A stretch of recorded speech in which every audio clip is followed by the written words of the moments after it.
आपल्या सर्वांना ताटामध्ये तोंडी लावण्यासाठी काही ना काही हवं असतं। अशी जवसाची चटणी असेल तर जेवणाची लज्जत आणखीन वाढते। चला तर मग ही चटणी कशी बनवायची ते बघूयात। त्यासाठी 100 ग्रॅम जवस मध्यम आचेवरती छान तडतडेपर्यंत खमंग असे भाजून घ्यायचे।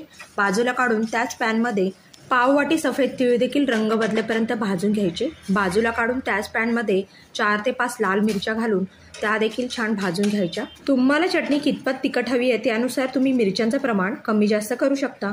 1 वाटी किसलेले सुके खोबरे रंग बदलेपर्यंत भाजून त्याच भांड्यामध्ये थंड होण्यासाठी बाजूला काढून घ्यायचे।